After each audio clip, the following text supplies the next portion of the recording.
இந்த 5 ரகசியத்தை யார்கிட்டயும் சொல்லாதே. உங்களுக்கு தெரியுமா? பல ஆயிரம் வருஷத்துக்கு முன்னாடி எழுதின பகவத்கீதையில சைக்காலஜியை பேஸ் பண்ண நிறைய விஷயங்கள் சொல்லப்பட்டிருக்கு. மற்றும் அதை இப்போ நம்ம மாடர்ன் சயின்ஸ்லயும் அக்னாலேஜ் பண்ணிட்டு வராங்க. இந்த வீடியோக்காக பகவத்கீதையில நமக்கு சொல்லி கொடுக்கப்பட்ட விஷயங்களையும் சைக்காலஜி புக்ஸான emotional intelligence, power of now, இந்த மாதிரி புக்ஸ்ல இருக்கிற விஷயங்களை நம்ம கம்பைன் பண்ணி பார்த்ததுலேருந்து ஒரு முக்கியமான வாழ்க்கை பாடத்தை நம்ம எல்லாருமே புரிஞ்சுக்கணும்னு நினைக்கிறேன். பகவத்கீதையிலயும் சரி, நம்ம மாடர்ன் சைக்காலஜிலையும் சரி, ஒரு விஷயத்தை பத்தி ரொம்ப ஸ்ட்ராங்கா சொல்லியிருக்காங்க. அது என்ன தெரியுமா? நம்ம வாழ்க்கையில நடக்கிற எல்லா விஷயங்களையும் வெளியில எல்லார்கிட்டையும் சத்தமா சொல்லிட்டே இருக்க வேண்டிய அவசியம் இல்லை. நம்ம வாழ்க்கைக்குன்னு ஒரு எனர்ஜி இருக்கு. நம்ம பேசிட்டே இருக்கும் போது நம்ம போக்கஸை லூஸ் பண்ணி நம்மளோட இன்னர் பவரையும் லூஸ் பண்றோம். இன்னைக்கு இந்த வீடியோல பகவத்கீதை படி எந்த 5 ரகசியங்களை வெளியில யார்கிட்டயும் சொல்லக்கூடாது, அதுக்கான காரணங்கள் என்ன, இந்த மாதிரி சொல்லாததுனால நம்ம எந்த விதமான பிரச்சனைகளை தடுக்கலாம் அப்படின்னு கிளியரா டீடைல்டா பார்க்க போறோம். இந்த வீடியோவை ஸ்கிப் பண்ணாம கடைசி வரைக்கும் பாருங்க. இந்த மாதிரி psychology, mental health, personal development மற்றும் மணி மேனேஜ்மெண்ட் ரிலேட்டடான வீடியோஸை பார்க்க நம்ம சேனலுக்கு உடனே சப்ஸ்கிரைப் பண்ணி வச்சுக்கோங்க. அப்படியே பக்கத்தில் அந்த பெல் ஐக்கனையும் அழுத்தி வச்சுக்கோங்க.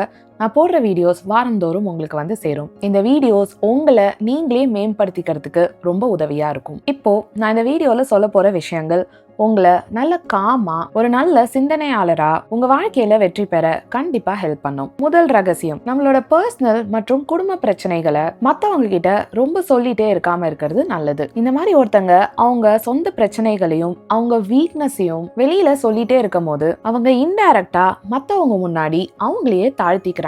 கீதையில என்ன சொல்லப்பட்டிருக்குன்னா, ஒரு மனிதன் வளர்ச்சி அடையணும்னா அவனை பத்தி முதல்ல அவன் உயர்வா சிந்திக்கணும். அவனையே அவன் தாழ்த்திக்கும் போது கண்டிப்பா வளர்ச்சி அடைய முடியாது அப்படின்னு சொல்லப்பட்டிருக்கு. இப்போ இதுல இருக்கிற சைக்காலஜிக்கல் ஆஸ்பெக்ட நம்ம பார்த்தோம்னா, நம்மளோட வீக்னஸ, நம்மளோட பிரச்சனைகளை மத்தவங்க கிட்ட ஷேர் பண்ணிட்டே இருக்கும்போது நமக்கு ரொம்ப கம்ஃபர்டபுளா இருக்கும். அவங்க நம்ம பிரச்சனைகள் எல்லாம் கேட்கறாங்க, நமக்கும் நம்ம பிரச்சனைகளை ஷேர் பண்ண ஆள் இருக்கு அப்படின்னு ஒரு ஸ்டேஜ்ல நம்ம ஓவர் ஷேரிங் பண்ண ஆரம்பிச்சிருவோம். இதனால நம்ம ப்ராப்ளம்ஸை நம்ம எப்படி சால்வ் பண்ணணும் அப்படின்னு யோசிக்காம அடுத்தவங்க நம்ம பிரச்சனைகளை கேட்கணும், நம்ம பிரச்சனைகளை புரிஞ்சுக்கணும் அப்படின்னு மத்தவங்க மேல நம்ம ஓவரா டிபெண்டன்ட் ஆயிடுவோம். நம்ம ப்ராப்ளம்ஸ் பத்தி ஷேர் பண்ணதுக்கு அப்புறம் நமக்கு ஒரு ரிலீஃப் கிடைக்கும், ஹப்பாடா அப்படின்னு. ஆனா இதனால நம்ம வாழ்க்கையில எந்த மாற்றமும் வராது. திரும்ப நம்மளோட பிரச்சனைகள் நம்ம கிட்ட இருந்துட்டே தான் இருக்கும். இது அப்படியே ஒரு லூப் மாதிரி போயிட்டே இருக்கும். இது ஒரு பக்கம் இருக்கும் போது நம்ம சொந்த கதை, சோக கதை, இது எல்லாத்தையும் மற்றவங்க கேட்டுட்டே இருக்கும்போது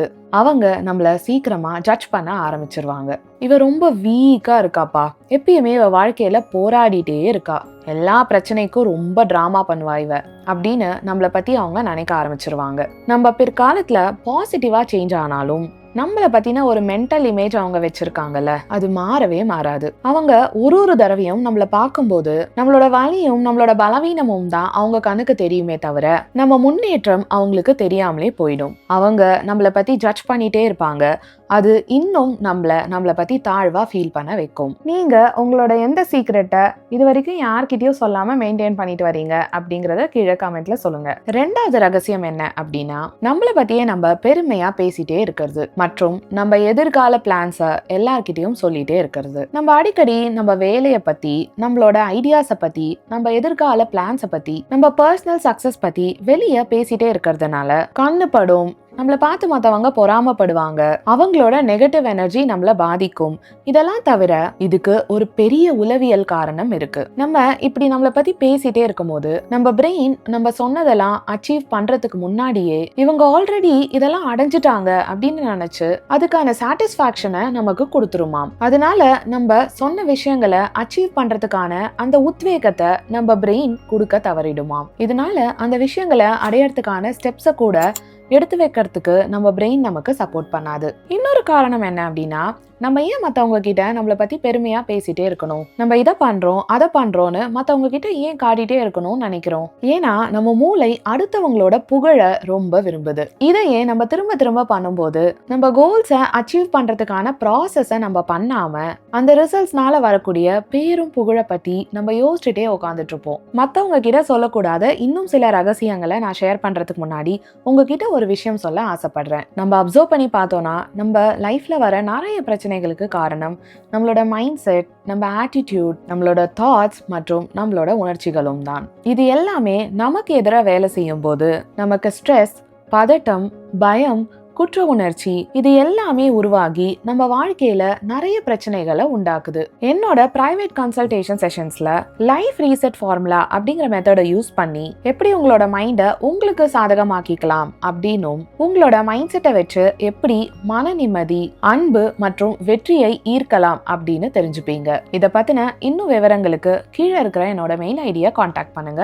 இந்த மெத்தட் மூலமா நீங்க உங்க ஒர்க் பெர்ஃபார்மன்ஸ்ல, உங்க ரிலேஷன்ஷிப்ஸ்ல, உங்க ஹாப்பினஸ் 80% இம்ப்ரூவ்மெண்ட்டை கண்டிப்பா பார்க்க முடியும். அடுத்தவங்க கிட்ட சொல்லக்கூடாத 3வது ரகசியம், நம்ம மத்தவங்களுக்கு பண்ற உதவியும் அடுத்தவங்களுக்கு காட்டுற அன்பையும். நம்ம பண்ற உதவிய மத்தவங்களுக்கு நம்ம தற்பெருமையா சொல்ல சொல்ல நம்ம மனசு அவங்க கொடுக்கிற அட்டென்ஷனுக்கு அடிக்ட் ஆயிடுது. நமக்குள்ள இருக்கிற மனிதாபிமானமும் அந்த அன்பும் மறைஞ்சு வெறும் கைத்தட்டலுக்காக இதெல்லாம் பண்ணணும் அப்படின்ற மாதிரி ஒரு கம்பல்ஷன் நமக்குள்ள வந்துடும். 4வது விஷயம், நம்ம ஃபைனான்சியல் ஸ்டேட்டஸை மத்தவங்க கிட்ட சொல்லாம இருக்கிறது நல்லது. இதனால நம்ம தேவையில்லாத எதிர்கால பிரச்சனைகளை தடுக்கிறோம். 5வது விஷயம், நமக்கு கடந்த காலத்துல நடந்த கொடுமையான விஷயங்களை மத்தவங்க கிட்ட சொல்லணும்ன்ற அவசியம் இல்லை. இது மாதிரி மத்தவங்க கிட்ட நமக்கு நடந்த கொடுமைகளை ஷேர் பண்ண நம்ம காயங்கள் அதிகமாகி அதுலேருந்து நம்ம மீண்டு வர ரொம்ப கடினமாயிடும். அது மட்டும் இல்லாம நம்மளோட பிரச்சனைகள் அடுத்தவங்களுக்கு தெரிஞ்சிருச்சுன்னா இதையே அவங்க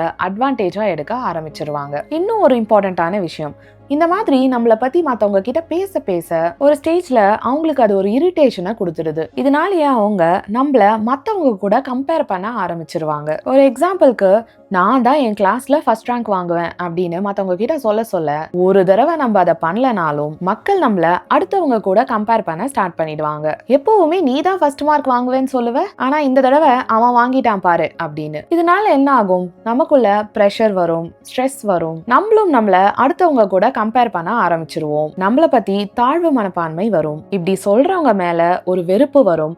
அவங்க கூட இருக்கிற ரிலேஷன்ஷிப்பும் பாதிக்கும். இன்னொரு விஷயம் என்னன்னா, நம்ம இந்த மாதிரி ஓவர் ஷேரிங் பண்ண நம்ம ஒரு போரிங்கான பர்சனா ஆயிடுறோம். மத்தவங்க நம்மள பார்க்கும் போதே ஐயோ இவ புலம்ப வந்துட்டாப்பா அப்படின்னு பேச ஆரம்பிச்சிருவாங்க. யாரு வேணா பேசலாம், ஆனா அர்த்தமோட பேசுறது ரொம்ப முக்கியம். இந்த மாதிரி அர்த்தத்தோட பேசுறது தான் மத்தவங்க கூட நமக்கு ஒரு கனெக்ஷனை உருவாக்குது. நம்ம வெறும் அட்டென்ஷனுக்காக பேசுறோமா இல்லனா அர்த்தத்தோட பேசுறோமா அப்படின்னு மக்கள் ஈஸியா கண்டுபிடிச்சிருவாங்க. அதனால நம்ம மத்தவங்க கிட்ட ஒரு இமேஜை கிரியேட் பண்ண பேசாம அடுத்தவங்க கூட ஒரு பாண்டிங்கையும் ஒரு இம்பாக்டையும் கிரியேட் பண்ணணும் அப்படின்னு நம்ம அர்த்தத்தோட பேசினா நல்லது. இந்த மாதிரி நம்ம பண்ணும்போது நார்மல் டாக்கிங் அப்படிங்கிறது ஒரு மீனிங்ஃபுல் கான்வர்சேஷனா மாறிடும். அதை தான் மக்களும் விரும்புவாங்க. பணம் சேர அப்துல் கலாம் சொல்லும் 5 விஷயங்கள் அப்படிங்கிற தலைப்புல நான் நம்ம சேனல்ல ஒரு வீடியோ பண்ணியிருக்கேன். அதுக்கான லிங்கையும் இந்த வீடியோவோட ஃபர்ஸ்ட் கமெண்ட்ல பின் பண்ணியிருக்கேன். செக் பண்ணி பாருங்க, ரொம்ப இன்ட்ரெஸ்டிங்கா இருக்கும்.